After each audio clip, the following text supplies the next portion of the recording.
1956년 8월 하루였습니다. 그날 하루로 북한의 운명이 완전히 갈렸습니다. 지금이야 김일성, 김정일, 김정은으로 이어지는 세습이 너무나 당연하게 느껴지시죠. 하지만 처음부터 그랬던 건 아니었습니다. 북한 정권 초기에는 서로 다른 세력들이 나뉘어 있었고 김일성에게 정면으로 맞선 사람들도 분명히 있었거든요. 그것도 회의장에서 표결까지 갈 준비를 마쳤을 만큼 만만치 않은 세력이었습니다. 그런데 딱 하루 만에 모든 게 뒤집혔지요. 그 사이에 대체 무슨 일이 있었던 걸까요? 오늘 그 이야기를 들려드리겠습니다. 시작하기 전에 이런 이야기가 마음에 드신다면 구독과 좋아요 한 번씩 부탁드립니다. 그럼 이야기 시작하겠습니다. 이야기는 6.25 전쟁이 끝난 직후로 거슬러 올라갑니다. 1953년 여름, 3년을 끌던 전쟁이 휴전으로 마무리됐습니다. 한반도 북쪽은 그야말로 폐허였습니다. 도시고 공장이고 나만 아는 게 없었지요. 사람들은 무너진 집터 위에서 다음 끼니를 걱정하고 있었습니다. 그런데 정작 최고 권력자 김일성은 다른 고민을 하고 있었습니다. 전쟁에서 이기지 못한 책임을 누구에게 돌릴 것인가, 그 궁리였지요. 가장 먼저 화살이 향한 사람은 박헌영이었습니다. 박헌영은 일제강점기 때부터 공산주의 운동을 이끌어온 인물로 남쪽에서 올라온 사람들 사이에서 신망이 두터웠습니다. 김일성 입장에서는 언제든 자기 자리를 위협할 수 있는 거물이었던 셈이지요. 결국 박헌영은 미국의 첩자라는 누명을 쓰고 재판에 넘겨졌고 1955년 겨울에 사형을 선고받았습니다. 재판이라고는 하지만 곁에서 지켜본 사람들 말로는 그를 첩자로 몰 만한 뚜렷한 증거조차 없었다고 하니 사실상 미리 정해진 결론이었던 셈입니다. 처형이 실제로 언제 집행됐는지는 기록마다 조금씩 다르지만 대체로 이 사건이 벌어진 그해 가을쯤으로 알려져 있습니다. 박헌영과 그를 따르던 사람들이 하나둘 사라지는 걸 지켜본 다른 간부들은 등골이 서늘해졌습니다. 당시 북한 권력층은 크게 세 갈래로 나뉘어 있었거든요. 중국에서 항일투쟁을 함께했던 무리, 소련에서 건너온 무리, 그리고 김일성을 중심으로 한 만주 출신 무리였습니다. 앞서 두 무리는 김일성이 자기 세력만 남기고 하나씩 쳐내고 있다는 걸 깨달았습니다. 다음 차례는 자신들이라는 불안이 번지기 시작한 거지요. 살아남으려면 방법은 하나뿐이었습니다. 김일성보다 먼저 움직이는 것. 하지만 말처럼 쉬운 일은 아니었습니다. 명분도 있어야 하고 치밀한 계획도 있어야 하고 서로를 믿을 수 있어야 했으니까요. 오랫동안 서로 견제만 해오던 두 세력이 손을 맞잡는 일부터가 쉽지 않았습니다. 그러다 1956년 2월 뜻밖의 소식이 날아들었습니다. 소련에서 최고 권력을 쥔 흐르쇼프가 전임자 스탈린을 정면으로 비판하고 나선 것입니다. 한 사람을 신처럼 떠받들던 시절은 끝났다는 선언이었지요. 이 소식은 소련 하나로 끝나지 않고 공산권 전체를 흔들었습니다. 같은 해 헝가리에서 큰 혁명이 일어난 것도 이 여파였다고 하니 그 파장이 얼마나 컸는지 짐작이 가시지요. 북한의 반김일성 세력에게도 이 소식은 명분이 되어 주었습니다. 우리도 개인 숭배를 멈추자고 말할 수 있는 근거가 생긴 셈이었지요. 이 두 무리를 조금 풀어서 말씀드리면 이렇습니다. 하나는 연안, 그러니까 중국 쪽에서 일본과 싸우며 독립운동을 했던 사람들이었고, 다른 하나는 소련군을 따라 북한에 들어온 사람들이었습니다. 이 둘은 원래 서로 대면대면한 사이였지만 김일성이라는 공동의 위협 앞에서 처음으로 손을 잡게 된 겁니다. 첫 번째 조건이었던 명분이 갖춰지자 두 세력은 마침내 손을 맞잡기로 했습니다. 다가오는 전원회의에서 정식으로 표결을 붙여 김일성을 자리에서 끌어내리자는 계획이었습니다.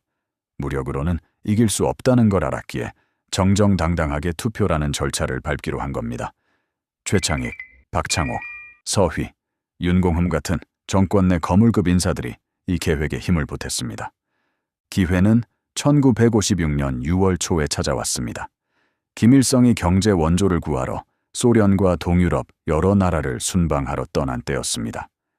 자리를 비운 사이 반대파 인사들은 평양에 있는 소련과 중국 대사관을 오가며 지지를 부탁했습니다. 모스크바에 머물던 북한 대사까지 나서서 소련 관계자들에게 김일성의 독재를 알렸을 정도였습니다. 소련 지도부도 내심이들의 주장에 고개를 끄덕이면서도 겉으로는 상황을 조심스럽게 지켜보는 쪽을 택했습니다. 여기까지만 보면 반대파가 이기는 것처럼 보이지 않으십니까? 하지만 평양에서는 이미 다른 바람이 불고 있었습니다. 순방 도중 다급한 연락을 받은 김일성은 일정을 서둘러 접고 곧장 평양으로 돌아왔습니다. 그날부터 공기가 달라졌습니다. 비밀 경찰이 반대파 인사들의 뒤를 밟기 시작했고 표결에 참여할 위원들에게는 은밀히 회유와 협박이 오갔습니다. 만일의 사태에 대비해 군대까지 평양 외곽에 소리 없이 집결했습니다. 정작 반대파는 이 위험을 눈치채지 못한 채 그저 승리를 준비하고 있었습니다. 1956년 8월 30일 마침내 그 회의가 열렸습니다. 겉으로는 순방 결과를 보고하고 인민 생활을 논의하는 평범한 자리였습니다. 하지만 회의장 안 공기는 평소와 달랐습니다. 아무도 먼저 입을 열지 않았고 시선만 조용히 오갔습니다. 김일성의 긴 연설이 끝났습니다. 짧은 정적이 흘렀습니다. 그 침묵을 깨고 발언권을 얻은 윤공흠이 단상에 올랐습니다. 지금 인민들은 굶주리고 있는데 강철만 생산하는 게 말이 되느냐. 이런 식이면 스탈린식 독재를 그대로 따라가는 것이다. 그는 목소리를 높였습니다. 원래 계획대로라면 이 발언이 끝나자마자 다른 반대파 인사들이 잇따라 지지를 보태기로 되어 있었습니다. 하지만 그럴 틈이 없었습니다. 만주파 위원들이 먼저 들고 일어났습니다. 고함이 터졌습니다. 이미 김일성 쪽에서 짜둔 각본이었습니다. 회의장은 순식간에 아수라장이 됐습니다. 마이크 선이 뽑혀 나갔습니다. 윤공흠은 단상에서 끌려 내려왔습니다. 반대파 인사 몇몇은 그제야 상황을 알아챘습니다. 여기 더 있다가는 위험했습니다. 그들은 그 자리에서 도망치듯 빠져나갔습니다. 그들이 향한 곳은 평양에서 200km쯤 떨어진 신의주였습니다. 서울에서 대전을 훌쩍 넘는 거리입니다. 뒤에서 언제 추격이 따라붙을지 알 수 없는 상황이었습니다. 험한 밤길을 내달려 국경에 다다랐습니다. 다행히 어둠을 틈타 압록강을 건너 중국으로 넘어가는 데 성공했습니다. 목숨은 건졌지만 정든 나라를 등지고 떠나야 했던 밤이었습니다. 그렇게 명분도 계획도 신뢰도 다 갖췄던 반대파의 시도는 채 하루도 안 돼 무너졌습니다. 몇 년을 벼르고 준비한 계획이 회의 한 번으로 물거품이 됐다는 사실이 지금 다시 생각해도 참 씁쓸하지요. 사실 이 계획이 새어나간 데는 이유가 있었습니다. 김일성의 오랜 측근이었던 최용건이 심상치 않은 분위기를 미리 감지해 귀띔을 해준 덕분이었거든요. 순방 도중 이 연락을 받은 김일성이 예정보다 서둘러 평양으로 돌아온 게 방역의 시작이었던 겁니다. 작은 정보 하나가 판을 완전히 뒤집어 놓은 셈이니 역사라는 게 참 아슬아슬하다는 생각이 듭니다. 중국으로 넘어간 윤공흠 일행은 곧장 베이징으로 향해 마오쩌둥을 만났습니다. 북한 안에서 벌어지고 있는 우상화와 숙청을 알리고 도움을 청한 것입니다.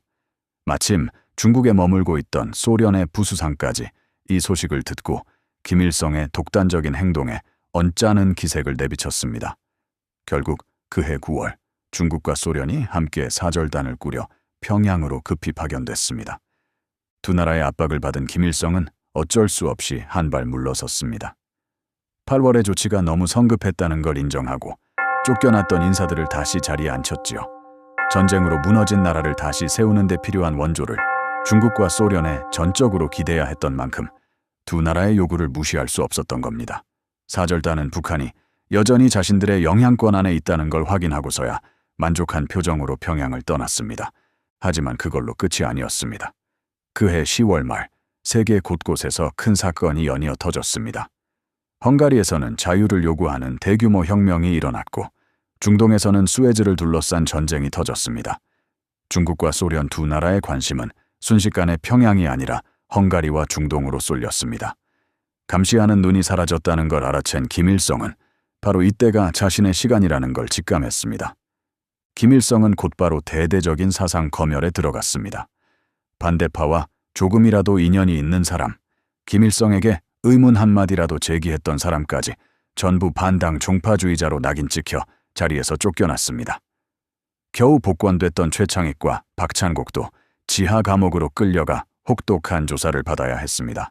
이때부터 이듬해까지 수천 명에 이르는 당원들이 반혁명 분자라는 누명을 쓰고 체포되거나 가족과 함께 험한 상골로 쫓겨났습니다.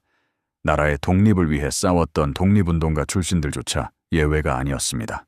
이때 함께 세력을 잃은 건 연안 출신 인사들만이 아니었습니다. 소련에서 건너온 인사들도 얼마 지나지 않아 같은 길을 걸었습니다. 1958년 후반부터 시작된 정리 작업으로 이듬해에는 소련 출신 간부들이 거의 남지 않게 됐지요. 이렇게 몇 년에 걸쳐 자리를 잃거나 삶이 무너진 사람이 6만에서 9만 명에 이른다는 이야기도 있으니 그 규모가 얼마나 컸는지 짐작이 가시지요. 이 사건이 남긴 흔적은 지금까지도 이어지고 있습니다. 이렇게 쫓겨난 사람들을 가둘 곳이 필요해지면서 1958년 무렵 평안남도의 한 산골에 통제구역이 세워졌습니다. 이곳이 오늘날 전 세계가 알고 있는 북한 정치범 수용소의 시작이었습니다. 또 이 시기에 5가구를 한데 묶어 서로 감시하게 만드는 제도도 만들어졌습니다. 이웃끼리 서로의 일거수일투족을 지켜보게 만든 셈이지요. 조금 뒤에는 집안 3대의 이력을 따져 사람마다 성분을 매기는 제도까지 자리 잡았습니다. 태어난 순간부터 어떤 삶을 살게 될지가 정해지는 사회가 된 겁니다. 그런데 이 사건, 사실 이름부터 좀 묘합니다. 우리에게는 흔히 8월 종파 사건이라 알려져 있지만 이건 어디까지나 김일성 쪽에서 상대편을 종파 분자로 몰아붙이며 붙인 이름입니다. 그래서 요즘 역사학자들 사이에서는 좀 더 담담하게 8월 전원회의 사건이라고 불러야 한다는 의견도 나오고 있습니다. 이름 하나에도 승자의 시선이 담겨 있다는 게 참 여러 생각이 들게 하지요. 이런 과정을 거치면서 초기 북한에 존재하던 여러 세력과 견제 장치는 완전히 사라졌습니다. 당도, 군대도, 사회 전체도 오직 김일성 한 사람만을 위해 움직이게 됐습니다. 그리고 이 절대 권력은 아들 김정일, 손자 김정은에게로 고스란히 이어져 내려왔습니다. 이 이야기를 듣고 계신 분들 가운데는 어린 시절 부모님이나 조부모님께 6.25 전쟁이며 분단 이야기를 들으며 자란 분들도 계실 겁니다. 라디오 앞에 옹기종기 모여 앉아 북녘 소식을 듣던 기억, 명절마다 갈 수 없는 고향 이야기를 꺼내시던 어른들 모습을 떠올리시는 분들도 있으실 테고요. 그 시절 어른들은 남과 북이 원래부터 이렇게 서로 다른 길을 걸을 운명이었다고 여기셨을지도 모릅니다.